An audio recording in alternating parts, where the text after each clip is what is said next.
everyone. This is KLMeri. This is Soda. Today, we're going to be doing a review of Season 2 of Star Trek Lower Decks. A couple of podcasts ago, we watched the first two episodes and did a review in depth of those first two episodes. But since then, Soda and I have both watched the Season 2 in full. And so today we're going to focus on really just going over all that encapsulated. And so, spoiler warning, we will be talking about every single thing that probably happens in that season. Really, just to kind of start, Soda, once you finished watching the full season 2, what was your impression? How did you feel? Well, when I finished watching, my feeling was, damn it, now I have to wait until season 3. I really enjoyed the season.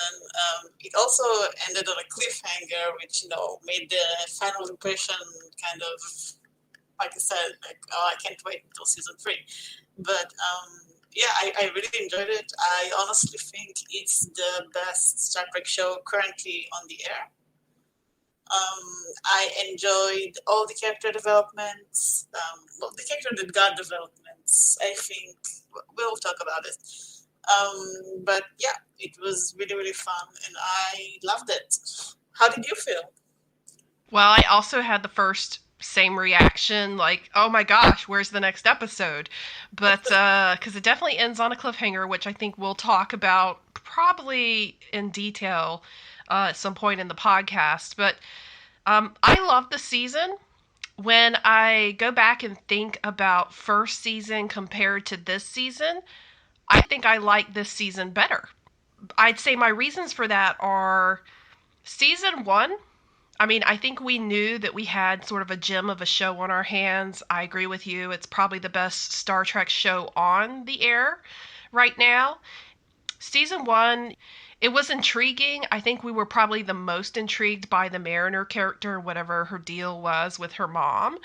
But when you go back and look at it in hindsight, it was definitely an introduction to all the characters that sort of existed of the crew of the Cerritos, and not all of them were touched too deeply. We really kind of had a focus on some of the main characters, but I think we really got into more of who these people are that make up the crew. And of course we had some pretty interesting plots going on that didn't just involve like what's up with these characters. I completely agree. In this season we have sort of a running plot line, which is new. Yes. And a lot of characters, in the first, like you said, the first season kind of introduced them, but this season actually explored them. Exactly. Which is always a good thing, I think. They took what we liked in season 1 and amplified that and then gave us an extra plot on top of it. Exactly. And I agree with you. I also think the second season is better than the first one. Let's just start with talking about some of the characters and what's going on with them. We have to talk about the most important thing. We'll start with the most important, which is Shax is alive. Shax is back to life. They kind of, on the one hand, you kind of feel like, it makes it feel like, does death mean nothing in this universe? But on the other hand, they kind of use it to make this point. When he comes back to life, a lot of people kind of comment, "How did he come back to life?" and it's used to make a point because in Star Trek, characters do come back to life in very strange ways, and there's an entire subplot of an episode about it.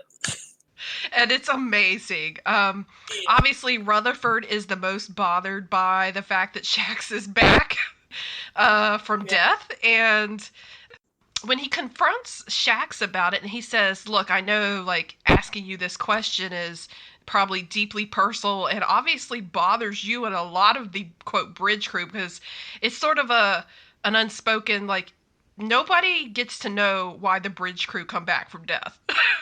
Yeah. But Shax basically says, do you really want to know the scientific depravity that is involved in my revival? I mean, really, you're right. They just they sort of poke fun at the fact that yeah, characters do come back, and I was laughing so hard when they were coming back. Like, oh, did he come back from the Borg, or was he like a second son from another universe? Or they're just throwing out all those Yeah. magical, quote unquote, those many reasons that people are brought back to the show. Yeah. I also, it also got me thinking that it must be so weird, really, for the lower decks of other ships in the other shows of Star Trek when someone comes back to life and they're never told how. Like, oh, it just came back to life and you have to deal with it. Yeah, everybody's just happy he's back. No questions asked. Yeah, no questions asked. Yeah. But apparently there's a deep, dark secret there, and everybody's better off not knowing how it happens. Well, that's Jax. He's a delight. After you get over the whole comeback from the dead, he's fun. The senior crew of the Cerritos is fun. I think we got to see them a little more this season. Absolutely. Obviously we saw more of Captain Freeman because her relationship with Mariner is still like a big element of the show. But I think we saw more of them in general. We saw more of Dr. Tana. We saw more of Shax. We saw more of I forgot his name. The Billups. engineer. Billups. Yeah, yes. we saw a lot of Billups, which was really fun. Yeah, so that's what we had.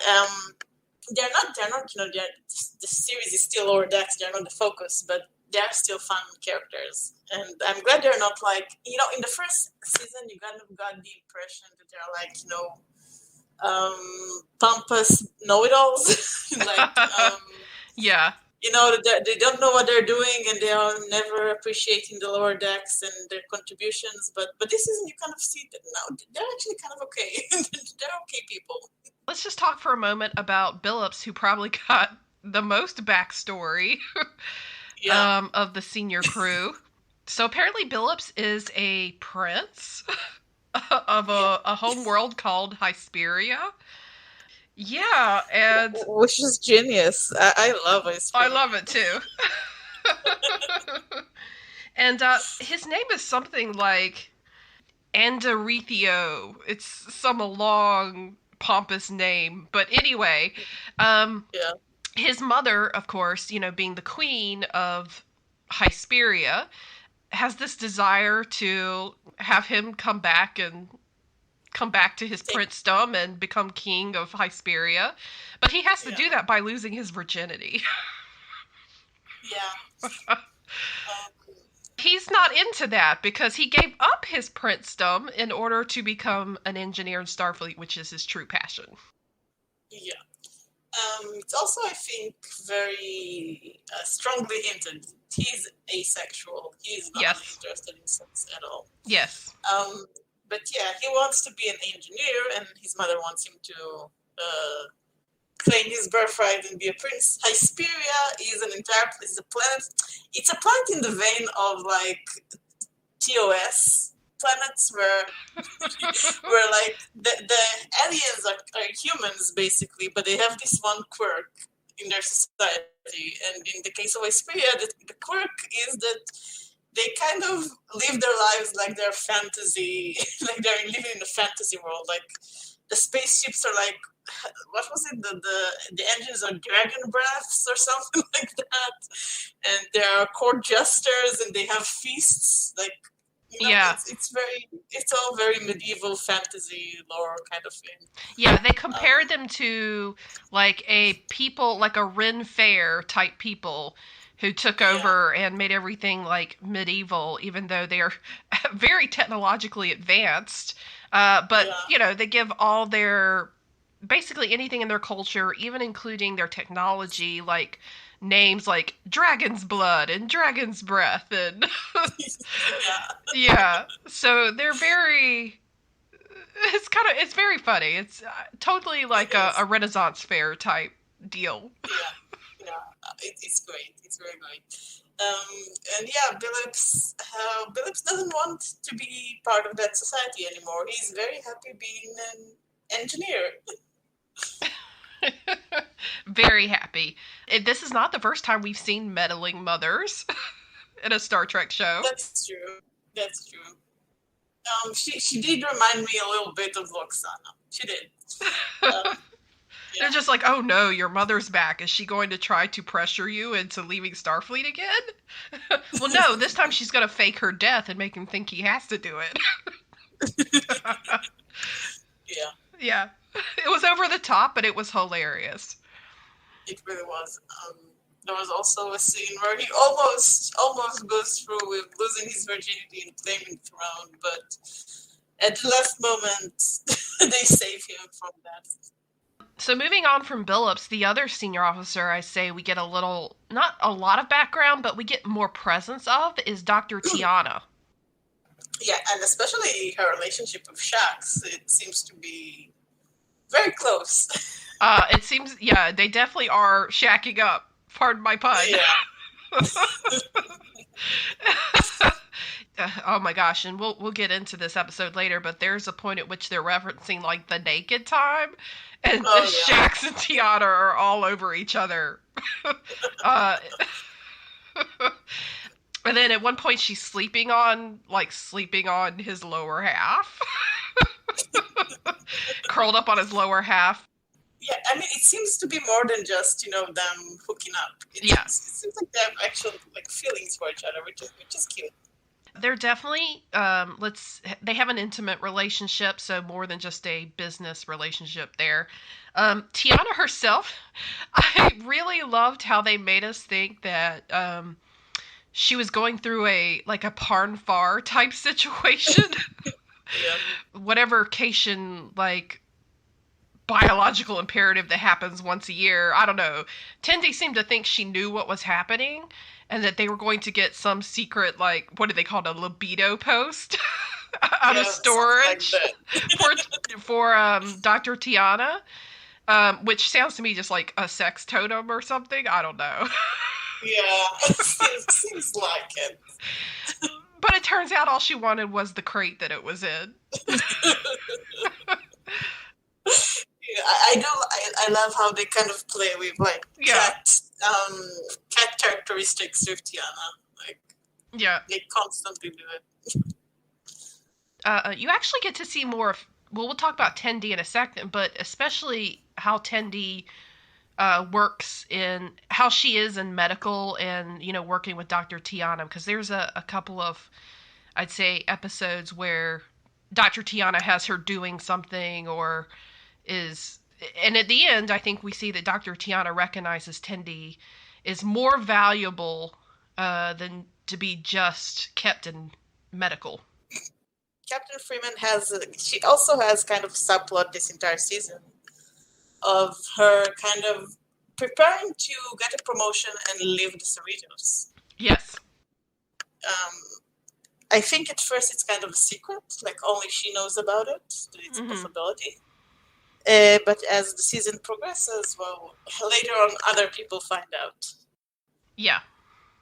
And it's true, you don't really think too much about it because it's just one-off scenes where she's talking to the Admiralty or trying to see what the status is of things as they're progressing along, and then but they don't really revisit that until the finale.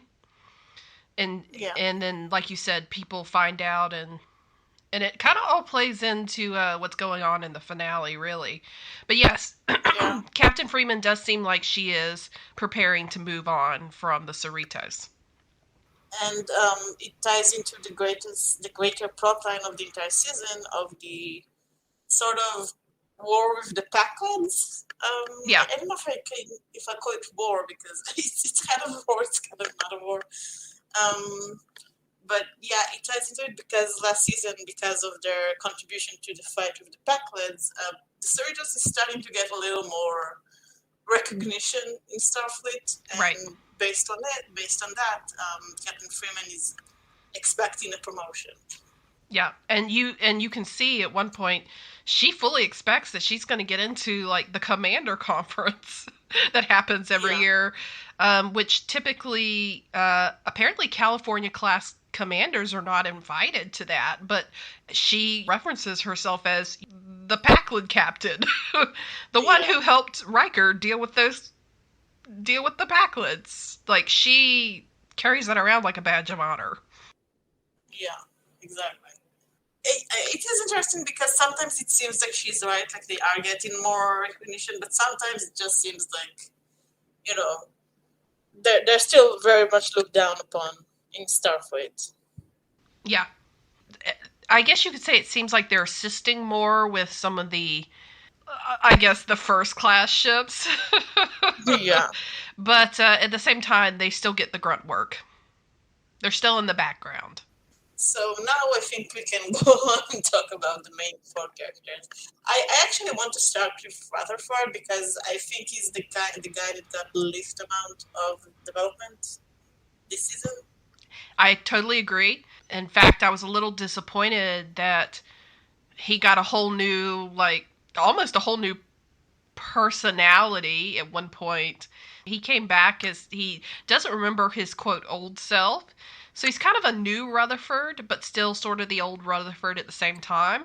And yet he got the least amount of screen time and the least amount of like plot to be involved in it as other than as a side character. Yeah. He's mostly still paired with Tandy, and most of his like plot beats are about his relationship with her. That's what I feel. Yeah. Basically, kind of like their pairing has been kind of hinted since the first season. And in the first season, it was kind of obvious that Rutherford had feeling for Tandy, but it didn't seem like Tandy was, returning them. And now in the second season, it seems like Tandy has the feelings, and Rutherford maybe doesn't return them. But the truth is, none of that comes to fruition in this season. Yeah, that's true. I think one notable exception is the episode where he's paired with Boimler, and they're both kind of trying to prove themselves as equals to Mariner. Yes. That's kind of the first episode, the only episode I can really think of where he isn't like the Tandy partner, the guy who is the partner of Tandy. But yeah, it was kind of a fun episode. You see kind of the side of him that he's kind of nerdy, and the episode itself is not very plot heavy. True. But you see kind of the fun side of him. He's kind of nerdy. You kind of see that he's nerdy when he's with Tandy, because Tandy is also kind of a nerd. But yeah, they're building a tiny model of the Cerritos together. How nerdy can you get? Exactly.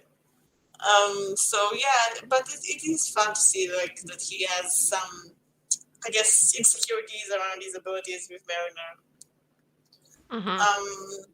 The only other interesting thing that he not really that he does this season, but it happens to him, happens in the last episode, where in a very, very quick scene, you kind of get the hint that his cyborg implants are not what they seem.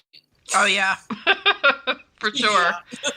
He's got memories. Yeah. They're very interesting, and you only see them in one very quick scene in the final, and I'm guessing it would lead to a bigger plot next season, which, he deserves more plot, but I guess we shall wait and see. Mm-hmm. I think they shifted the focus between the Rutherford-Tendi pairing. They shifted more the focus to Tendi and kind of like who she is. Yeah. And so really Rutherford was sort of like a supporting character to her most of the time. he's helping her get over her insecurities about about how he feels about her.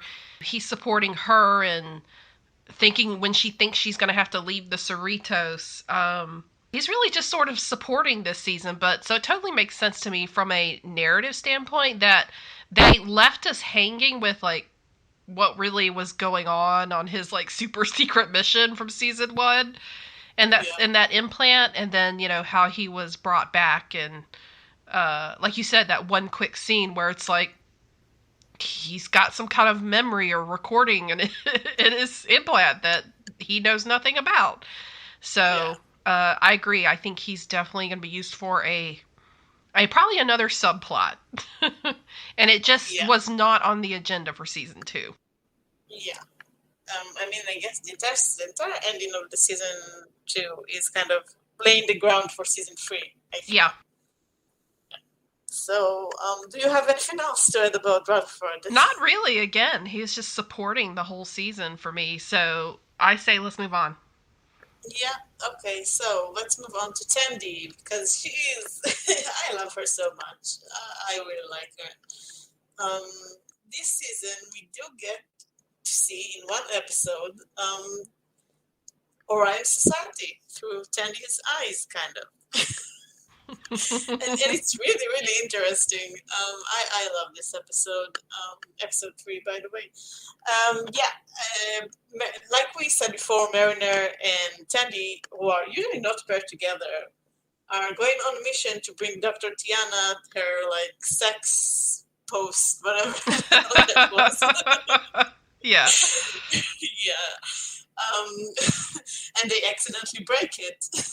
And of course, they're very nervous about it. And then Mariner says, let's go to meet some shady people who can fix it. And then Tandy says, well, I have an Orion cousin who does forgeries. I bet he can fix it. And they go to an Orion pirate outpost. And we kind of get to see Orion Society. And it's really, really interesting. I think the most interesting part is how much Tandy is kind of a foreigner to it. She's not comfortable in this society.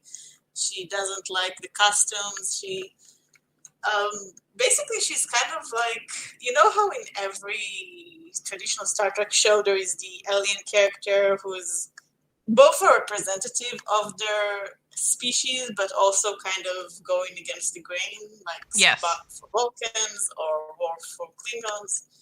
Tandy seems to be that kind of person for Orions. Agreed. So yeah, we see kind of an interesting Orion customs, like how females are supposed to talk to males, or their kind of weird titles that they get. It's all very interesting. Yeah, it really is. They make a point even outside of the Cerritos showing that the stigma for Orions is really ingrained in a lot of different social aspects of just how everybody interacts, because if you recall, they're trying to win a game that kind of looks like a pinball machine, but cross between a pinball and pool, and Mariner and Tandy are like basically in this bar type situation, and they look at Tandy and they go, they think like she's going to use her pheromones to cheat. And she gets really upset, but then Mariner turns to her and be like, can you do that? Tandy gets really upset because she's like, I've had to live with the stigma that is around Orions all of my life. She's like, you don't even understand how difficult it was to get into the academy. Yeah.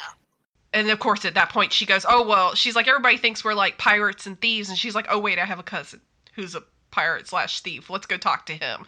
But it just drives home again the point that Orions are really seen as like the cheaters and the bad guys. In the first season, that like something happened 5 years ago that made a lot of Orions stop being this. Yeah. But on the other hand, she goes, well, if my cousin sees you, Mariner, they're going to kill any human on sight. Yeah. So Orions have no love for humans. No, they don't. Apparently. I mean they don't seem to have love for anyone who isn't Orion. Exactly. So I'm not surprised.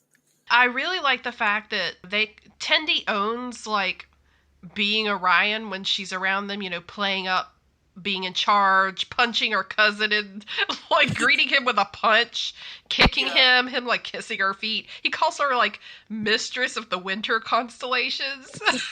That's her title. He actually he calls her Divana, which Mariner apparently doesn't know her first name, but we'll get into that in a second because that plays into Mariner's problem. Yeah. It just really goes to show, Tendy's pretty badass when she wants to be. I mean, on one hand, yes, but you can also kind of see she doesn't like doing those things. She doesn't like getting like her way by being violent and rude. She literally says acting that way makes her uncomfortable, which makes sense because that's not who she is at all on the Cerritos in Starfleet. She's a very like cheerful, nice person. Yeah. She's a little intense sometimes, but she doesn't like to act through violence. And I think it's interesting because it kind of hints on why she's in Starfleet. Like she didn't fit in. Yeah. I am still hoping we see more and more of that because that was super interesting. And Tandy's kind of my favorite character right now. I really like her. We only got to see wherever they were, where they were doing their illegal activities. I would love to see the Orion homeworld more. I think we only had, like, in the first season, a brief scene of that.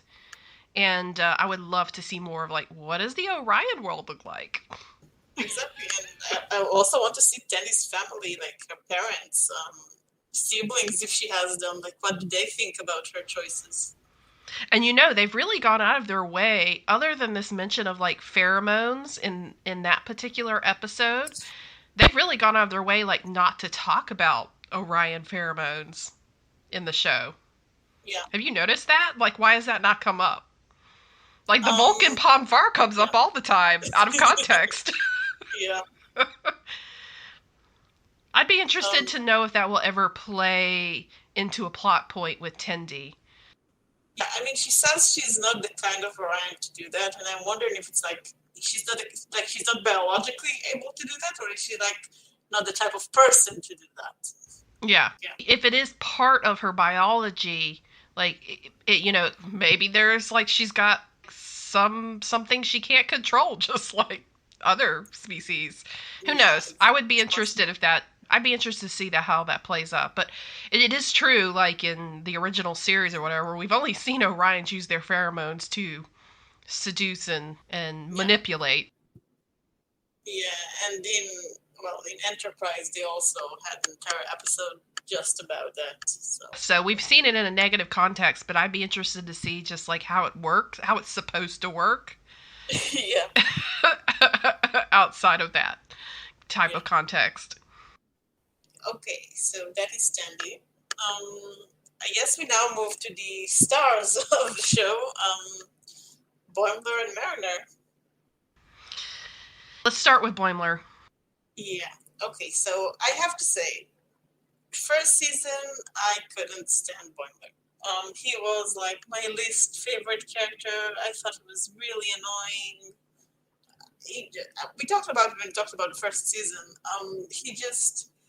He's kind of bad at everything. He's always a know-it-all. He's just very, very annoying. I mean, he was. There's no doubt about that. His character was kind of grating at times in the first season. And that's not to say that he's lost that quality, but it's toned down in season 2. I mean, I really got the sense that he's developing as a person, it's not just character development. Like, you see the person that he's growing. We don't just learn more about him. He is actually changing as a person. Mm-hmm. I actually kind of liked him in several episodes, especially toward the end of the season. I got kind of the sense that he's like an interesting character. See, here's where I'm kind of on the fence about it. Okay. Yeah. I think it's possible they either made a course correction after they got some feedback from season 1, or they had planned all along to not to do his development in season 2.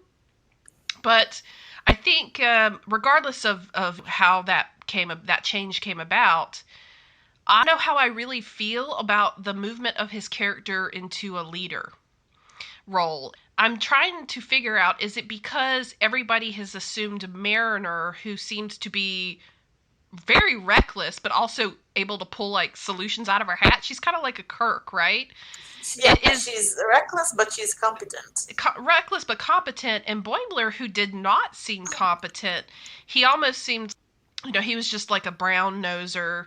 And when it really came to stickler situations, he didn't quite have what it took to deal with the situations. And I think even at a point in this season, Mariner says, "I didn't think you're ready to go on like so and so mission, so I made sure you didn't go on that mission," which we'll talk about in a second, also related to their relationship. But I guess we're supposed to assume him having been on the Titan, and it actually has improved his competence and improved his confidence in himself, because they are really moving him in the direction of, when Captain Freeman says like, "Oh, Boimler's one of our best," I would have left us scratching our heads in season 1, but they've gone out of their way to show him as being more competent and more confident in this season. Yeah. And to be honest, it surprised me a little bit. I guess I kind of assumed that the whole deal was like Mariner's kind of off the rails sometimes, but she has the most potential, and now we're kind of shifting to, well, Boimler has a lot of potential too. Probably in the same capacity she does. To me, I feel like it might be headed into some trouble in the future, simply because they're even having an argument over like who's number one. And it seems to me the show is developing them both to be good leaders, but in their own ways. Yeah, I honestly, that's the impression I'm getting. Yeah. Like, that they're purposely kind of priming Boimler for kind of a collision, I'd say, with Mariner. Yeah. Because she kind of, in the first season, she kind of cemented herself as his mentor, and during the second season, showed that he needed a mentor less and less. He's getting more competent. He doesn't need someone to, show him the ropes. He already knows the ropes. And he's actually, he's able to commend other people. Yeah. And he has other people's respect. I think it's kind of like where this show differs from older shows. In older shows, each character had their role to play. Yeah. And it was pretty static in most cases. But in this show, it kind of shows, because we're dealing with lower decks, we are dealing with people who want to advance. We are dealing with people who are at the beginning of their Starfleet journey. They're very young. They just got on their first ship most of the time. And it is actually kind of makes sense that someone like Boimler, who is, the Cerritos is his first ship, is going to become more competent with time. But Mariner, we know she has served on other ships. We know she has a long history of Starfleet. So she's kind of like... more seasoned. She's more seasoned, but she's also, she has less places to... She already has her role. She already has, her life kind of figured out. Yeah, she has places to grow, because we know she has issues, but she kind of knows what she's about, even if she has issues. Boimler is still kind of in the stage of figuring it all out. He's just starting out. Yeah. Well, there was definitely a lot less of Mariner leading the pack this season. Yeah. And in fact, they really did address that, like in this. Yeah. In that episode before Boimler came back. Yeah. In the episode that he came back at the very the last minute of the episode. Yeah. So I think, we both agree Boimler is on the road to improvement. Yeah. For his character development and being less annoying. Yeah. Although, let me tell you, he still has moments. Come on, like Captain Freeman Day. Yeah. The whole trying to find somebody to fit in, like pretending he's from Hawaii. Stuff like that still makes me roll my eyes. But I was impressed where everybody else was failing the rigged tests, like training drills. He was he was actually doing pretty well, which I don't know what that says about him because the whole thing was rigged anyway, but he was still managing to get high scores and he wouldn't quit until he got 100%. Yeah. I think it's because it's kind of meant to show how much of a nerd he is about Starfleet Yeah. history. Yeah. Particular about the Borg, I guess. He's like, I know everything about the Borg. Yeah. Yeah, I agree. But he had to be like quick thinking on his feet in that drill, and he just kept going over the top until he like was forcing the system to like give him a perfect score. But I think probably the best moment was when he outsmarted the computer. the evil computer. Yeah, Artemis. It is one of my favorite episodes. It really was kind of a big twist because you still kind of you didn't know what to expect because Boimler was getting more competent, but on the other hand, it's still Boimler, right? Right. But yeah, it was really so. It actually was kind of a surprising twist that he did outsmart the computer. He's definitely improved. Gosh, you do remember when he was like crawling through this ship because he was locked out and he was determined to get his special decorative plate of Tom Paris signed. His computer. He's like, you think you know me, but I know just as much about the ship Cerritos. And he was just like doing all these. Wow, dude, you have come a long way. Yeah. Because he was kind of crazy. But also, can we just talk really quick about what could potentially be going on with him and his clone? Okay. We don't actually get to see that much of the clone. Right. After the second episode. Yeah, what is going on with the clone? I think that's the question, right? Because I think everybody was expecting... Part of my expectation was... The clone's going to come. William, the clone, is, or we don't know if he's the clone, but William, anyway, who's still on the Titan, is going to make a reappearance, and it's going to be a problem. We're almost kind of like maybe he's going to end up like sort of like a bad guy in the show, but there really was no need for them to bring him back in this season. Yet I still get the feeling it's an unanswered question that maybe they'll answer later on. I think it's definitely going to come back. I mean, yeah. It definitely. I mean, they didn't just do it. It wasn't just an excuse to get Boimler back to the Cerritos. It's going to play a part. I think we talked about there is a theory that is like, it's not a clone like Captain Riker and his clone. It's more like the time in TOS. Kirk split. Kirk split up. Yeah, he was split. Like the good part and the bad part. Yeah. Of yeah. Boimler. But we'll see. We'll see. Yeah, I think we will see. In fact, I feel like that's going to be something else that will be addressed later on. Okay. Anything else on Boimler? No, just that he is actually, he does, okay, maybe we'll talk about it during the Mariner section.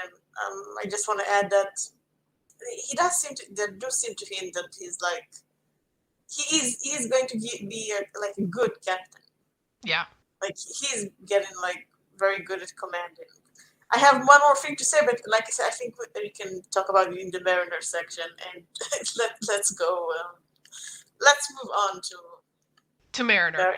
So Mariner, obviously sort of the star of the show from the season 1, simply because she's the most mysterious. We knew she had some hang-ups, but we didn't really know what they were. She's the progeny of, basically a Starfleet family.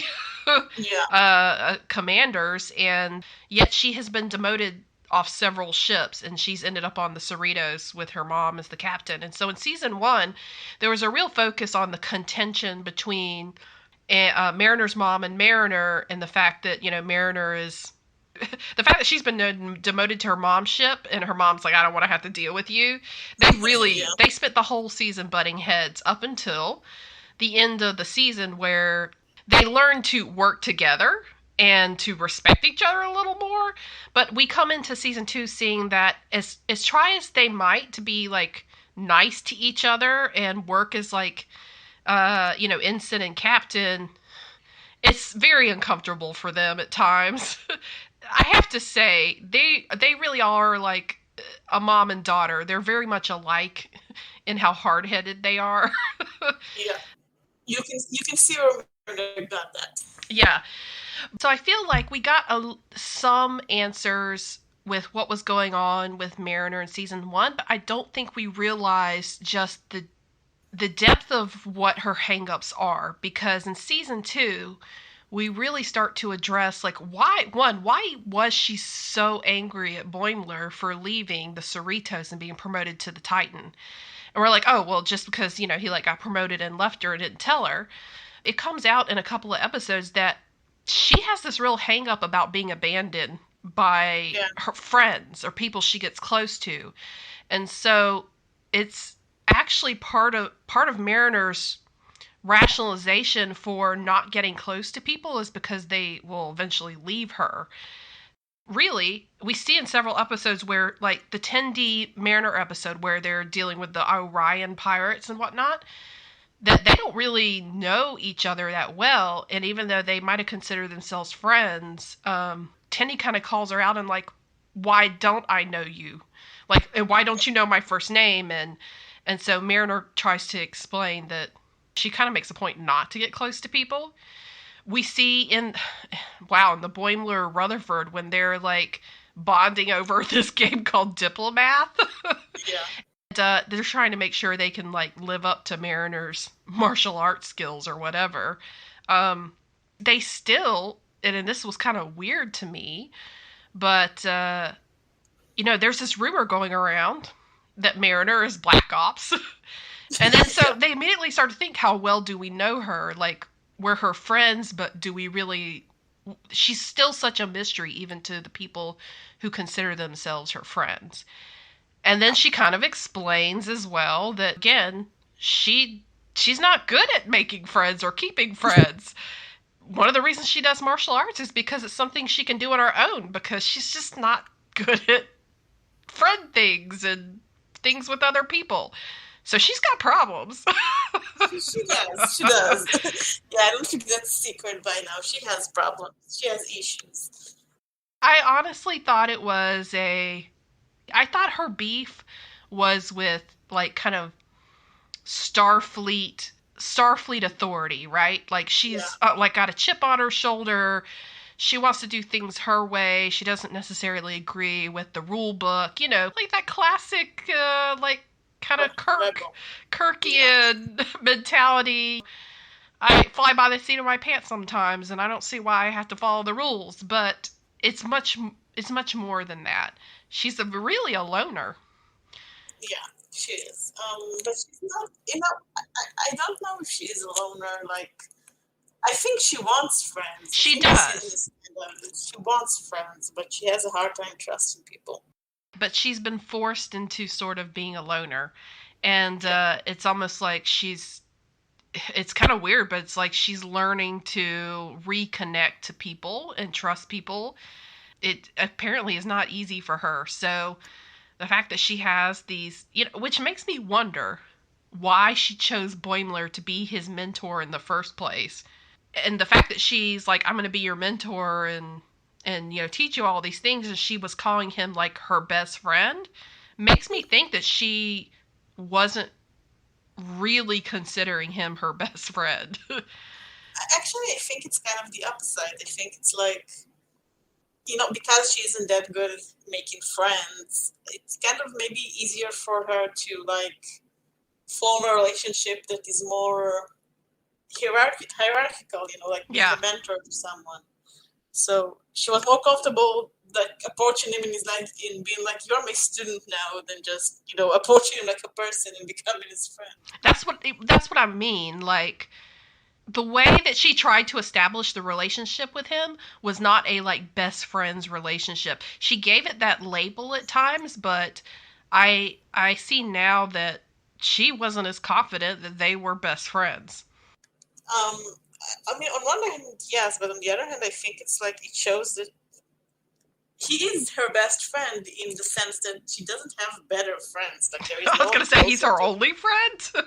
No, but he's the closest to her. He's like the closest Yeah. person to her. He probably knows more about her than most other people, besides her mother.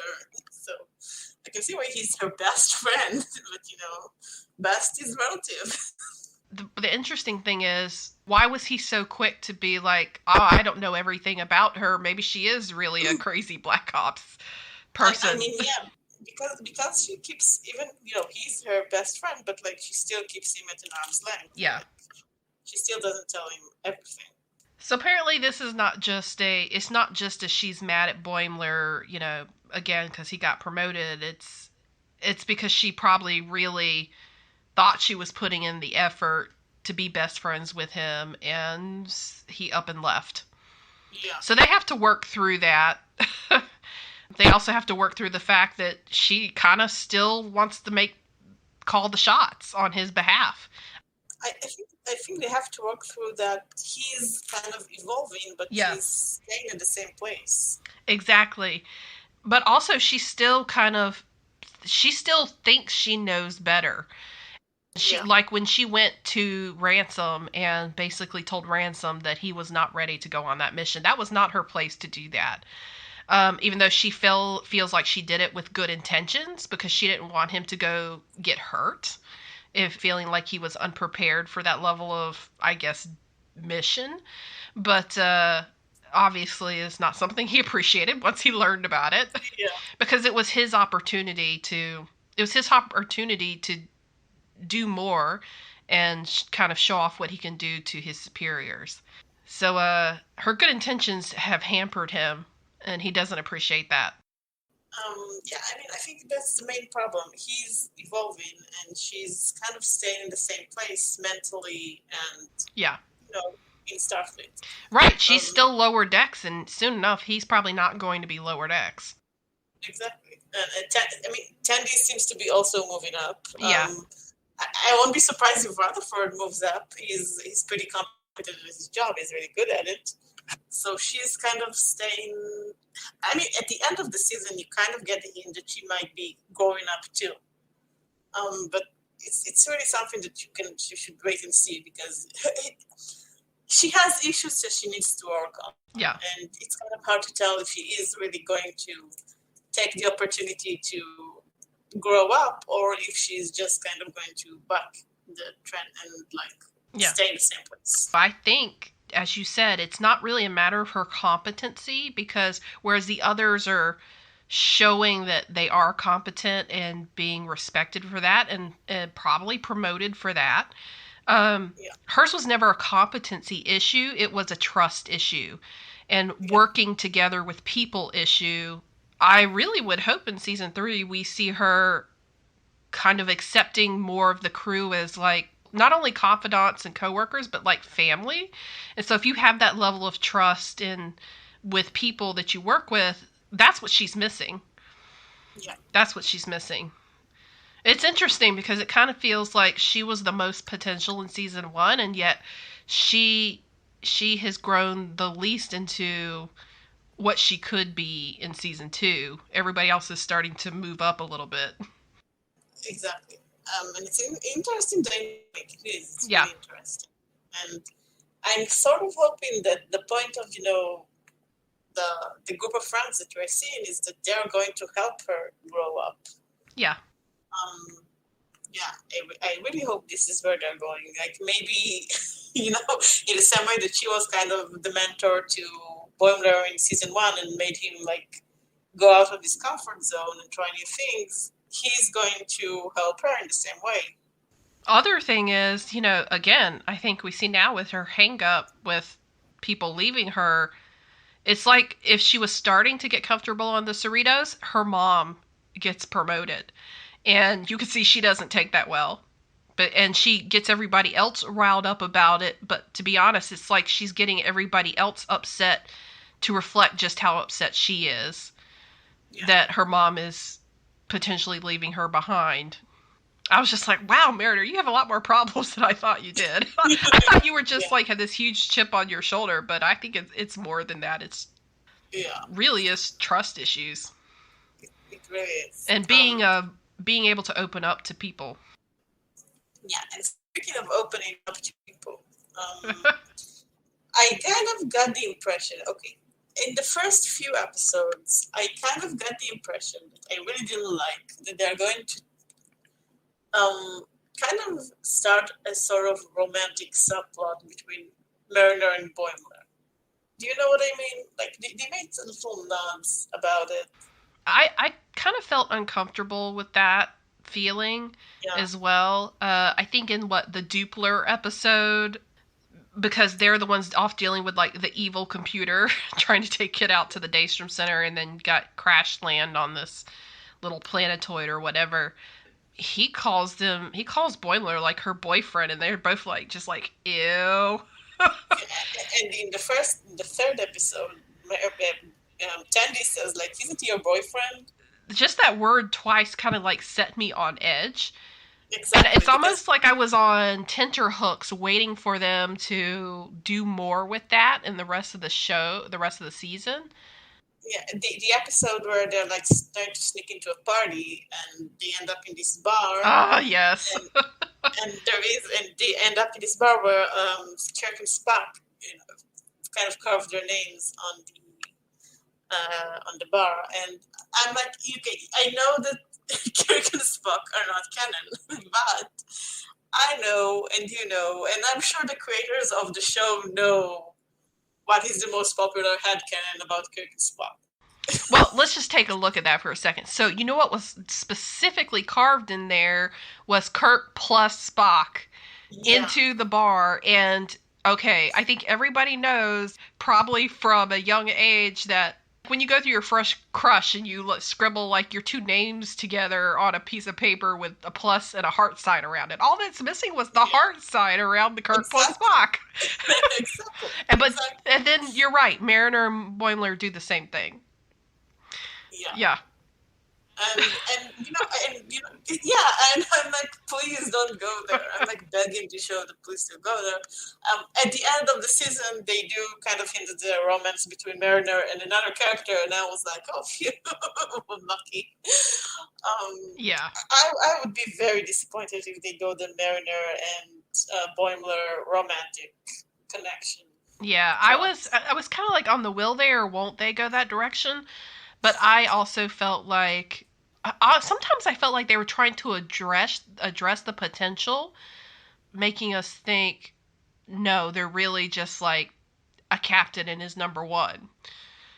But I'm like, don't play with that concept because we all know how people love their captains and their number ones in the I mean, context of fanon. Come on. well, I mean, aside from TOS, I don't think a lot of people like ship the captain to number one. Actually, I don't know anyone who is Picard and Riker, Oh God, no, no, no.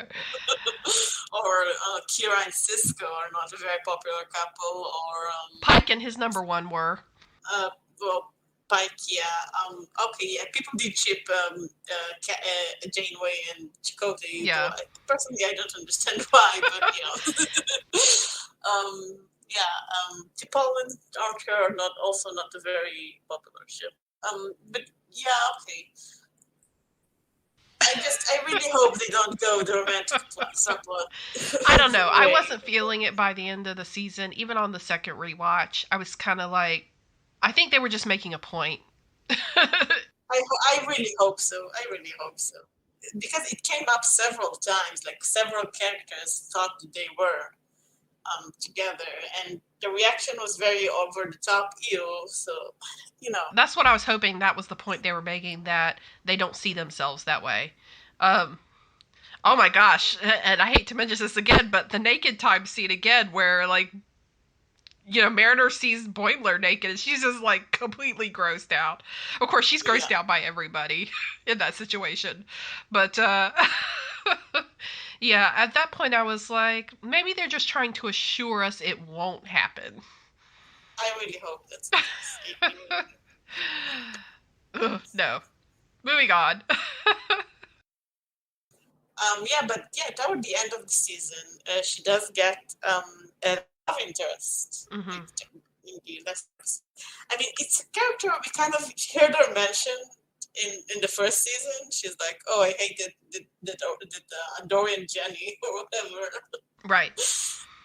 Jennifer. And then Jennifer, and we kind of see them like interact, like they hate each other in like an episode in this season. And then at the end of the season, Jenny saves her, and they kind of develop a sort of connection, a bond. Yeah.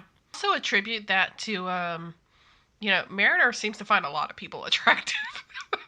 Well, yeah, that's true. But in the context of the episode and the journey Mariner goes through, I would like to believe that's like she's on the path of learning to connect with people. Yeah, true. Very true. Like, we still don't really know why she hated Jennifer so much. It could be that she just she had like a crush on her, but didn't really know how to express it in a way that isn't just let's have sex. Shall we talk about some other characters who showed up, however briefly, that were of note? Sure. I think one that everybody really liked, or just kind of I heard that people liked, was T'Lyn. Yeah. So basically there's this episode where we kind of see what's happening on lower decks, not just on the Cerritos, but on a Klingon vessel and on a Vulcan science ship. One of those lower decks is a Vulcan named T'Lyn. She's with her companions and they're all working on something, and she's off scanning things further out in space than, she's ordered to. You really come to find that she's sort of, I guess, kind of in the way that Tendi doesn't fit in with her Orion culture. T'Lyn is a little bit of a maverick for Vulcans. Yeah, she's a bit of a Vulcan rebel. A bit of a Vulcan rebel in that she believes in gut feeling and intuition, and that is why she is always working on side projects or doing things she's not supposed to be doing as lower decks, and her fellow ensigns call her out on it, and her commander calls her out on it, even though her prodding around in things she shouldn't prod around in leads their ship to help save the Cerritos in a sticky situation. Her commander says, I'm reassigning you to a Starfleet vessel. And she's like, ew, with humans. The kind of her reaction, like, that's really punishment. He's like, I know, you deserve it. But he's also acknowledging the fact that, her approach, which is not really traditional Vulcan, purely traditional Vulcan approach, probably is better suited to a non-Vulcan ship. Or she could grow there more than she could grow where she is. Yeah, I think most people saw her as kind of the Vulcan Mariner. Yes. Because she also did like this sarcastic Vulcan salute at the end, like Mariner did. Sir, she was very sassy. Yeah, she is a very sassy Vulcan. You know how we like sassy Vulcans. We do. We really do. But yeah, people really liked her character, and I think people are really hoping she would get assigned to the Cerritos. Yeah, that was my feeling, is like, we probably will see her again. I believe so, yeah. Any other notable characters? Well, I think we talked about Jet as a potential that, we really liked him in the one episode he showed up in, like, in any real capacity. I took notes that he showed up in 3 other episodes for like a second.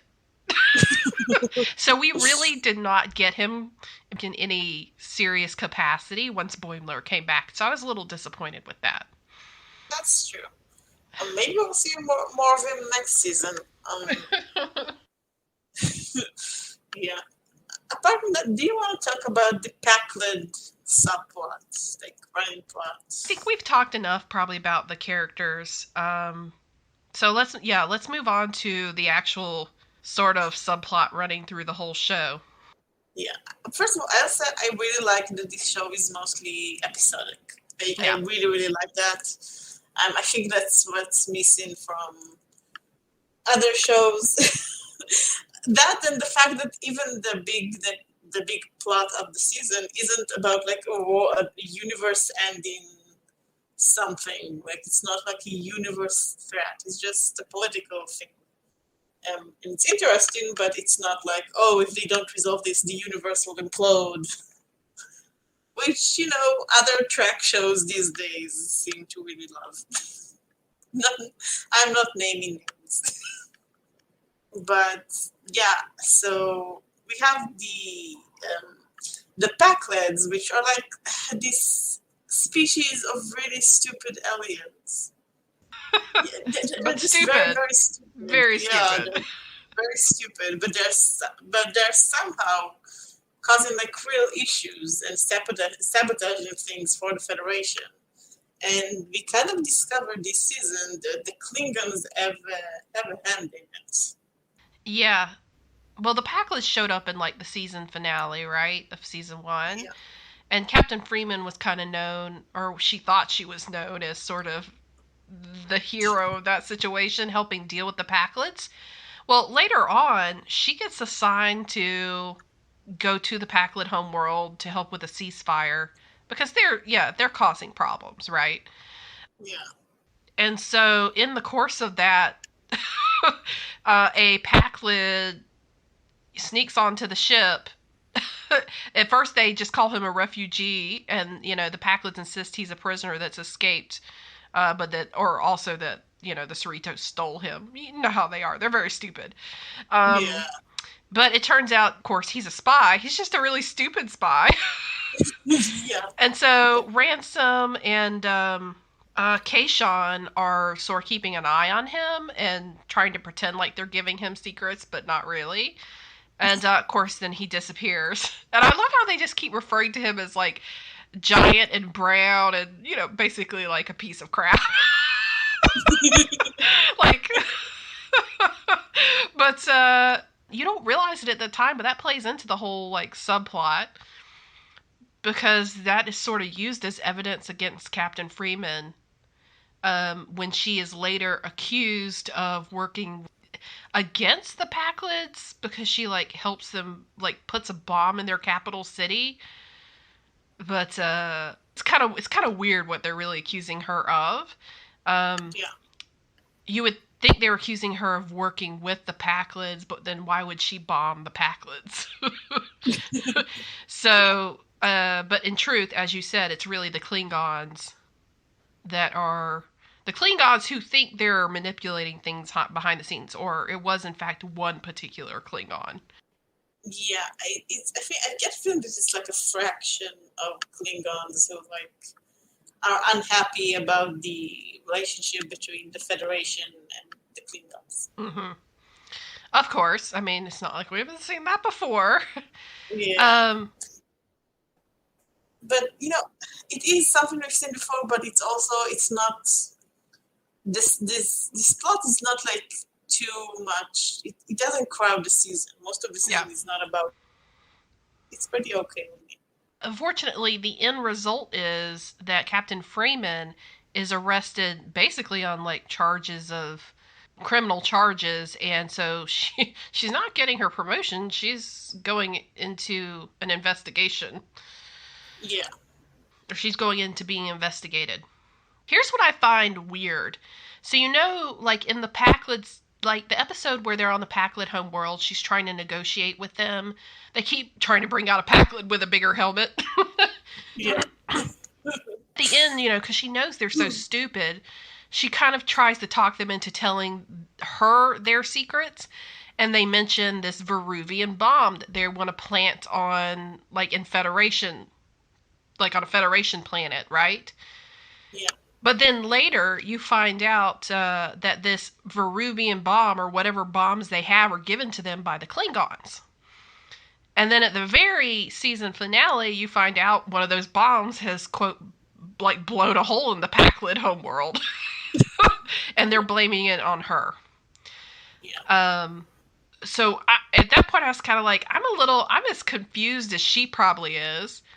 Because I don't think at this point anybody knows the Klingons actually supplied the bombs to the Packlets. Yeah, I don't think anybody knows that. And and the question is, Um, what is the Klingon High Council up to? Like, are they just going to try and cover it up?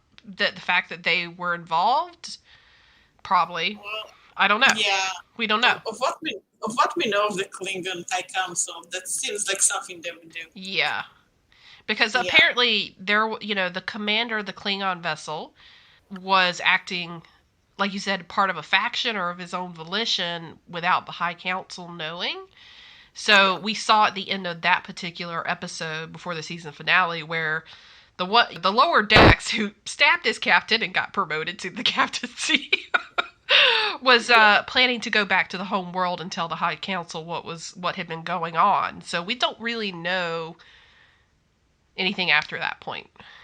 Yeah, I mean, people, like you said before, people are speaking about seeing Talene again. I wonder if you're going to see that Klingon lower decker again.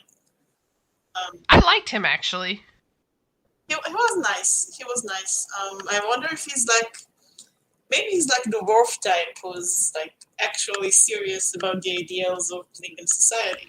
To be honest, he kind of reminded me of Boimler. He whereas Talene was kind of like a mariner, he seemed like a Boimler to me in that he was like, oh, I'm gonna, get to work on the ship, and he was trying to impress his commander, and he, knows all the history, more so than all his other younger counterparts, and he's really into, doing what Klingons do and impressing people. But then, of course, he ends up in a situation where he's working for a new captain who is doing something he doesn't agree with. Yeah, that's a very good point. Yeah, I actually, it would be kind of interesting to see them interact. Mm-hmm. So I hope it comes back not as a villain, is what I'm saying. Yeah. I hope it comes back as a good guy. There were Klingon commanders who were interesting and not very villainous. Yeah, Martok. Yeah. Is a big one. I think most Klingons weren't really bad after the original series. I mean, the original series, they were all villains. I have to say, though, that is a very quick way for a lower decker to be given the captain seat. Well, yeah, but that's Klingon society. It is Klingon society. Yeah, but well, he better watch his back now, because I bet there are a lot of people who are like, he's nobody, to be easy to defeat him. Oh yeah, he's super younger. He's younger than everybody else. So yeah, I hope we can see him again. I hope he plays a part in the plot. I think that would be interesting. Well, I hope next season. I'm guessing the plot will be to clear Captain Freeman's name. Yeah.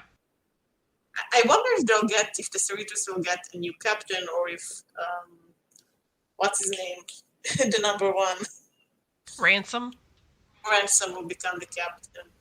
I think that's a great question. We don't know. We're just the finale ends with them watching their captain get taken away by Starfleet. My guess is we're probably going to get an interim captain. And I say this because when Captain Freeman thought she was getting her promotion, she immediately squashed Ransom's hope that he was going to be the captain of the Cerritos. She said, no, they're bringing in a new commander. So that tells me that they don't think Ransom is in a position to be promoted to a captain quite yet. So I imagine, they're probably going to get a new commander. That would be interesting, because it means that Mariner will have to contend with a captain. Oh, she's not going to like that at all. She's not, but, I kind of got the impression that Mariner was kicked out of every other ship or station she was on. And the only reason she's still in Starfleet is because her mother was willing to take her on the ship. So now, without her mother, well, it's going to be interesting. I think it's also going to be interesting because, as you can see, nobody else is obviously happy about Captain Freeman being removed. They probably want to find a way to help her dismiss the charges against her, or prove that, they're false claims. But are they going to be able to do that under a new captain? That's also interesting, yes. Are they going to get stuck with some really backwater place doing really like menial assignments so that they stay out of the way? I don't suspect anybody's going to take that well. Yeah. And I mean, at the end of the episode, at the end of the last episode, I think it's interesting that Captain Freeman was kind of like, she decided she doesn't even want a promotion. Yeah. She wants to stay on the Cerritos. Yeah. Yep. She thought she wanted to go to the bigger, better, just move up in rank and be off a California class ship. But at the end of the day, she really likes her crew. Yeah. And she believes in what they do, and she has come to realize that what they do as a second contact ship is important. Yeah. It's a really good thing that they had already announced they were going to do season 3. I hate to say it, but I've been in a situation where they end like a season on a cliffhanger, and then the news comes like weeks later that the show's been canceled. Oh, I've been there too. It's so bad. It's that yeah. But why would they cancel probably their most popular show right now? Yeah, I think yeah. Honestly, Star Trek is like the biggest franchise like CBS has right now. Uh-huh. And I mean, they are making more shows of Star Trek. I don't think they're going to cancel any of them anytime soon. Yeah. Yeah. So we've talked about the characters. We've talked about, sort of the subplot going on. Really, those are the main things in the I'd say that are driving the story forward. Can we just kind of like talk about some of our other favorite things about the season? Like just the little things. Yes. Okay, so there's really a lot. If let's just talk about I'm gonna talk about my favorite episode first. Okay. My favorite episode is actually the one where they're doing the drill training. I just found it to be a really entertaining episode. First off, they bring back the Pandorian, which is the species that can separate themselves into three parts. Exactly. I was going to say they made it canon. It's from the animated series, the original animated series. Yes, they did. So they brought back a Pandorian who's the drill instructor who's come to teach the Cerritos crew how to better work together. But of course, in keeping kind of like with the canon of the TAS, this Pandorian thinks they know better. And is actually set out to sabotage them. So she has rigged the drills that they're individually put into to show that they can actually get high scores. And it's not basically it's to show that they're a hot mess. But the whole premise of the training is that the lower decks, who don't have respect for the senior bridge crew. And the senior bridge crew is kind of like, oh, you lower deckers have it easy. They're swapping kind of what they do. So in the training exercises, lower decks get to be like the captain and the senior medical officer and the chief engineer. And then, of course, the senior crew get to go be lower decks. Mm-hmm. So I really like that, like swapping of everybody take a walk in someone else's shoes, right? Yeah. So you can appreciate what they have to do in their positions. Yeah, I think I like this because they're like, they do it for a while and they're like, oh, that's the point of the exercise, to make us appreciate each other. And then the instructor is like, no, actually, it's just to fail you. It's just to fail you. But then they end up realizing they can work together to scare the pants off the Pandorian and make sure that those scores don't get reported. But there's a couple of like really fun things in this episode. We already talked about how Boimler is like determined to get a perfect score in a rig test. It seems to like be a moment for him to shine, but nobody else knows. Because guess what? They have to ask him to fail. Or really not to fail, but to keep the simulation going, which means that he's already figured out how to beat it and how to get 100%. So he ends up having to stick it out as much as he can, which keeps dropping his score and also leaves him traumatized. I think he gets like assimilated by the poor queen. the Queen Borg or whatever. Yeah. But the other drills are really hilarious. I mean, talk about throwbacks. We've got the mirror universe, right? Oh yeah. We got the mirror universe, the naked time, The Western, the western, yeah. where Mariner gets trampled by her horse. She can't even get like on the horse to get started.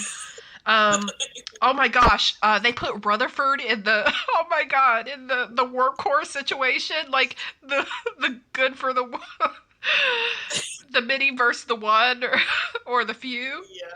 He can't even get into the warp core, and the whole ship blows up. And they put Tandy in like this, the conflict, the king, should she give them an honorable death or not? And she's like, I'm gonna make it quick and painless for you, and he's like, no, you must stab me. and then they go through this. I can't even remember what those dudes in the red bodysuits were. Were they supposed to be Hugh? I don't know, but they were like, oh no, call it time of life, and the Klingon's like, no. And then of course the whole like ship-wide training exercise is, guess what? You're gonna steal the Cerritos and go save Spock on the Genesis planet. I'm just like, oh god, this is perfect. It really is. But they can't even get out of space, Doc. They can't even get. It's right. They can't even get out of space, Doc. And the thing is, they made the simulations so funny because, okay, Rutherford, right? All the crew are dressed in the outfits from the movie. The little red uniforms with like the actual dress uniforms are the same from the movie. When Spock sacrifices himself. To me, that was very classic. Classic old-fashioned humor. It made me laugh so much. It's probably why it's my favorite episode. I totally get it. I don't know what my favorite episode is. There are like three top contenders, I would say. My frequent ones are, first of all, the third episode with the Orions. Like I said, I just love Tandy. Yeah. And I love that we finally got an episode on her backstory, even if it wasn't a lot. I also like the episode, we talked about it with the evil computer. Oh, yeah. Because it was two of the greatest plots. The evil computer and the planet of the Renaissance fair. It was really, really good. This one made me laugh the most, I think. It was a really good episode. And I also like the one with the lower decks on several ships, like the Klingon ship and the Vulcan ship and our Starfleet ship. Those were all great episodes. I love those too. I really like them. I will say, not all episodes this season were good. Like, there are a few that were like, okay. I didn't really feel the one with the Doppler. Like, it was okay, but it was like, okay. I think we kind of now know why they did that. The Doppler was not the most important part. It was probably the backlid situation. Well, but you don't know that at the time, and so it kind of feels like a filler episode. I mean, you've got Tendi and Rutherford like putting together a model ship, and you've got the Dupplers keep like duplicating, whatever they call it.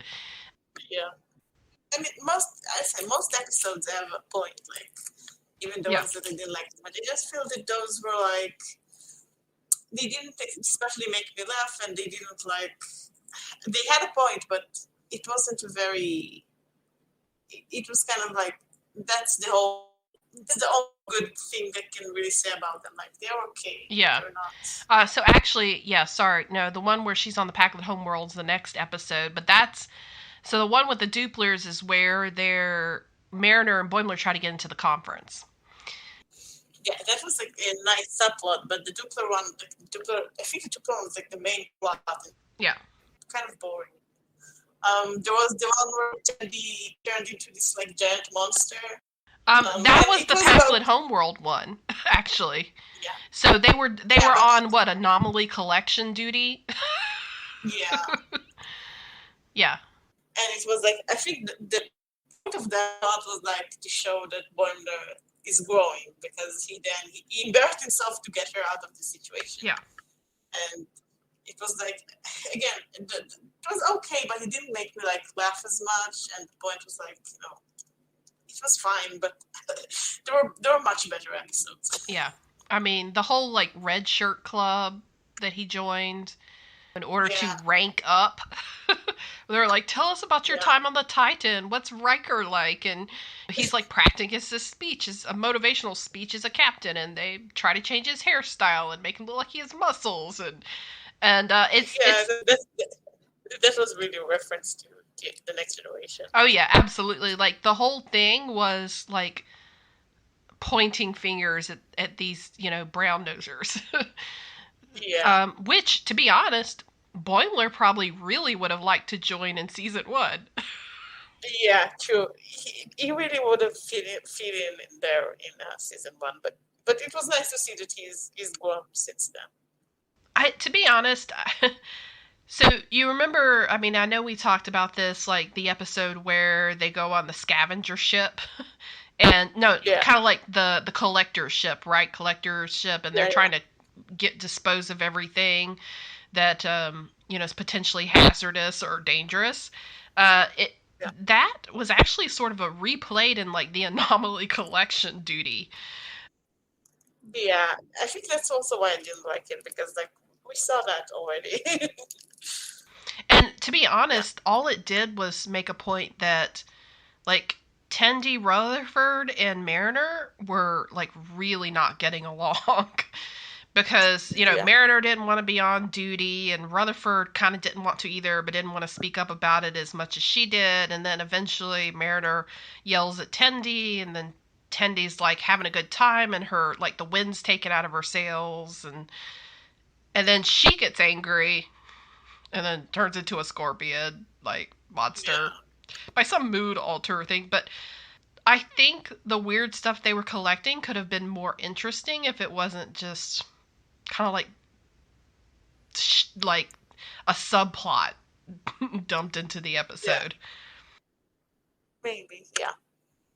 I mean, it does make a good point. Like, what happens to all that stuff they collect on their weird missions? Oh, they just, people just keep them in their quarters and then don't get rid of them.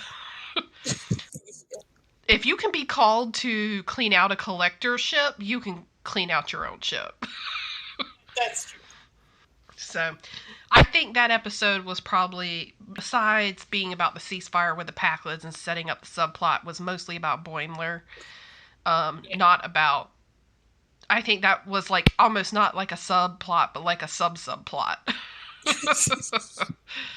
So it was actually just, like you said, giving Boimler a moment to shine by helping calm Tendi down, make her laugh. Oh, and another thing I want to point out, we do get a lot of references in the show, like a lot. Oh, yeah. But the reference I found was the funniest one was like the dolphins in the yes!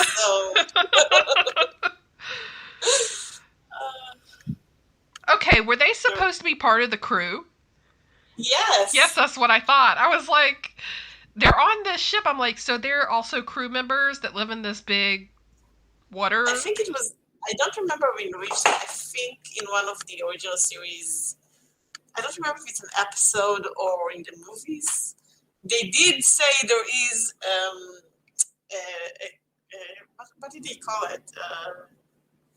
Not crustacean, but like an underwater division in engineering. It was hinted that there are dolphins on the ships, but obviously we never saw them. Then in this show, they can show them. Okay, I don't remember that reference, but I did like the dolphins. I thought that was pretty cool. I love the whole Ferengi, like, poachers. That whole episode with the... First off, the Mugato, Gumato, Mugutu, Magoos, like, they kept... Like, it doesn't matter how you pronounce it, right? Yeah.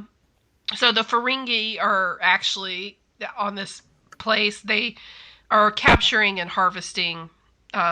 Mugatos, and guess how they save the day? It's not by, like, when the crew gets caught captured by the Ferengi, it's actually Boimler and Rutherford who come through by offering a solution to the Ferengi that they like, which is a really good like cost benefit analysis and how you can make more money.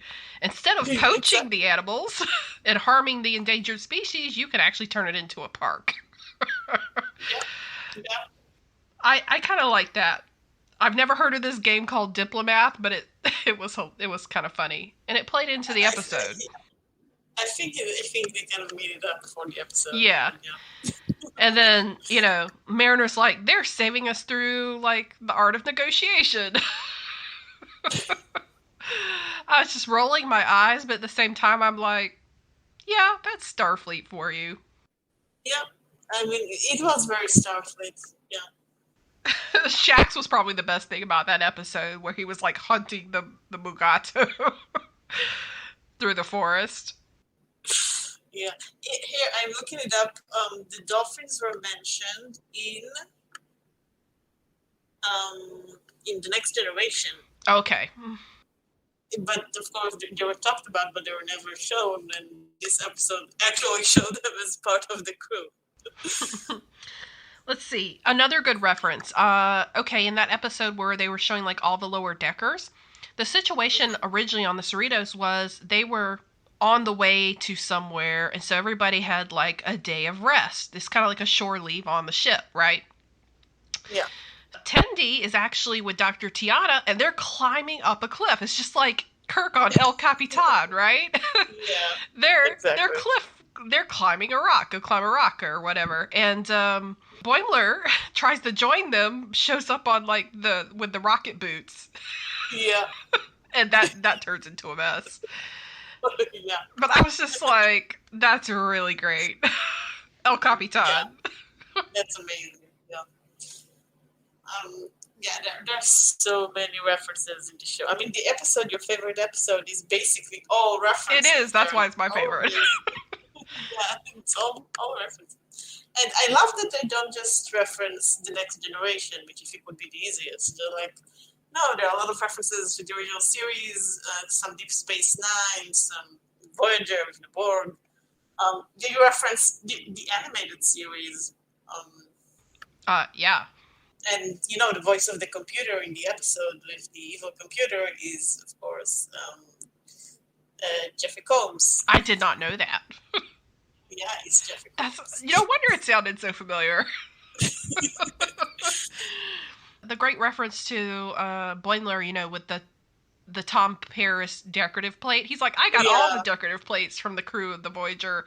And he's like, the Voy. And they're like, Voy? Why do you call it that? And then he's like, it's just easier. Just all the little meta things in there were really hilarious. It's true. I am kind of wondering how people who are not familiar with Star Trek feel about those references. They probably, they just wouldn't get them. Yeah, but like, are there? Is it too much? Like, the people who don't know any other Star Trek show watch this are like, why are they always saying those things that I don't understand? Like, there's so many of those things, or is it just whatever? I just don't know. I would be interested. I would be very, very sad if they stopped catering to us that way. I feel like kudos to the writers because they gotta know all the references to put them in like that. Quarks kept showing up. It showed up in like 2 different episodes. There's like a Quarks. Yeah.